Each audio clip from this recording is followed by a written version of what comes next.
Hello, আসসালামু আলাইকুম sir. ওয়ালাইকুম সালাম। কে? তাড়াতাড়ি বলো। স্যার আমি ওই মাসুদ বলতেছিলাম স্যার। মাসুদ? কোন মাসুদ? স্যার ওই যে ওই পিআরটিএর মাসুদ স্যার। পিআরটিএর কোন মাসুদ আবার? ওই যে স্যার আপনি যাকে বলেছিলেন ভালো হয়ে যাও, সেই ভালো হয়ে যাওয়া মাসুদ ও স্যার। মাসুদ, ভালো আছো? জি স্যার ভালো আছি। হ্যাঁ বলো। স্যার ওই যে বলতেছিলাম কি স্যার, আপনি তো আমাকে ভালো হয়ে যেতে বলেছিলেন। আমি তো স্যার ভালো হয়ে গেছি। ওই যে 5 তারিখ আগে স্টুডেন্টদের সাথে মানে ছাত্রদের সাথে স্যার আন্দোলন অনেক কিছুই করেছি স্যার। এই তো মনে করেন দেশটা স্বাধীন করে ফেলেছি স্যার। ভালো করছো তো। আমি কি এখন ফিরবো? না স্যার, বলতে চাচ্ছিলাম এই আমি তো ভালো হয়ে গেছি স্যার, আপনি তো এখন পর্যন্ত ভালো হলেন না স্যার। বক্তব্যের মাঝখানে এসব খারাপ। Sorry sir, sorry sir. বলছিলাম পালাবো না। পালিয়ে যাবো কোথায়? দরকার হলে ফখরুল সাহেবের বাড়িতে গিয়ে উঠবো। কি জায়গা দেবে? না হলে ঠাকুর গায়ের বাড়ি আছে না, জ্বালা বিএনপির বড় জ্বালা, অন্তর জ্বালা। শেখ হাসিনা মেডাস মাঠা, শেখ হাসিনা মেডাস সেন্থলা।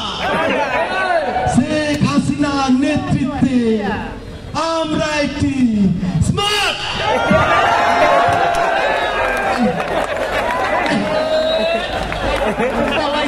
মঞ্চ বানাইছি কেনা।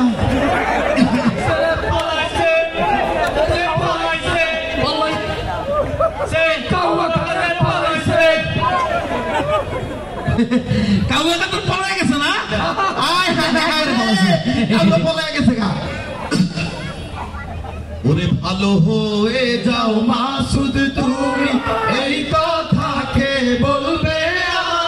পালিয়ে গেছে কাউয়া কাদের, কেউ জানে না খবর তার।